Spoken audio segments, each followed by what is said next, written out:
Thanks for joining us on Docker TV, Ryan. We'll start with a question on Gary Ablett's tweet a month ago. How did you react when that news got to you after the Carlton game? Yeah, it was obviously something that I never really expected to happen, but I mean, there's a role in the team that I play, and obviously some people are going to see it a different way than I see it, but I see it as the way that I'm going to get a game every week, so I'm going to do everything I can to play that way. We have guys in our team that get tagged every week, like Stephen Hill, and I'm sure he gets the same sort of treatment.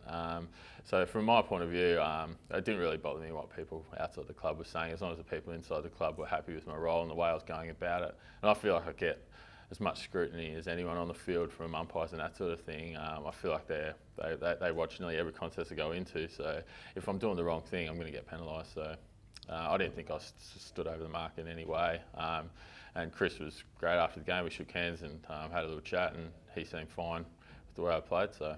What went on against Daniel Kerr? I guess that was your lowest possession game for the season. Was that more of a defensive role on him, or did something go wrong? Well, I think the way that I tagged him and try to break off them forward a bit, and obviously we didn't have our greatest game going forward, so it was hard to run off him forward, which is so it end up being a bit of a tighter tag, which is going to happen from time to time, and that's part of the territory. I don't mind that, but yeah, it's just the way the game panned out. I didn't go into the game thinking it was going to be like that, but just the way the game had gone, I just didn't feel like I could run off as much as what I have been in the previous weeks. Yeah, the team's been pretty heavily criticised in the last fortnight. What do you think went wrong against Hawthorn and then West Coast last week? Look, I think it's been blown up a bit more than what it should have been. We're 5-4. We've got a new game plan, new coach. These things take time. I feel like we're going okay. We've got obviously a few things like structurally that we've fell down in the last few weeks, but we've worked on them. We've been really confident all week. Surprisingly, the mood's been really good around the club and really confident. And we'll go into this week really confident that we can resurrect the things that we'd fallen down in the last few weeks. So. Individually, if we go back to the end of last season, what were your prospects looking like of continuing in the AFL before Ross arrived at Fremantle?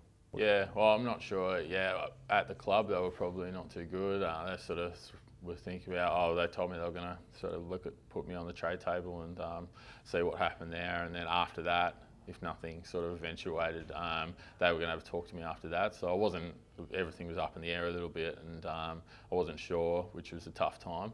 But then sort of during that period, that was when the coaching regime changed, and then sort of things changed, and Ross was real keen to have me around, so that gave me great confidence. Yeah, can you, I guess, remember those initial conversations you had with Ross and what he said to you about you as a player? Yeah, well, he's real big on if you do the work and you put in the effort that the results will happen, and he come in and sort of just gave me what the perception was from me from the outside, and what his perception of me was, and it sort of gave me great confidence, because he said I was someone he wanted around the club, and he sort of seen a role for me straight away in the team, which again gave me confidence. And he just said, look, if you go away and do the work, and you'll get first crack at the role, which was all I really wanted. So fair to say you've got more to offer in footy? Yeah, well, I definitely think so, and I feel like I've massively got that hunger completely back. I love coming to the club every day, and I'm loving my footy again, which is good. Yeah. Did that disappear?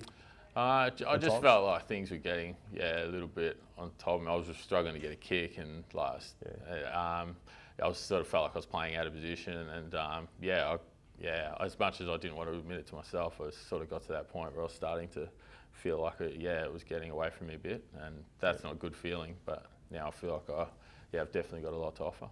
Adelaide's midfield? Yeah. What do you make of them? Yeah, well, another big test for us, isn't it? Got guys like Thompson and Dangerfield and Sloan, and they run pretty deep through the midfield too. They've got guys that can swing in there like Vince and like Douglas, who've won best and fairest there. So they run pretty deep, so it's a big test for us.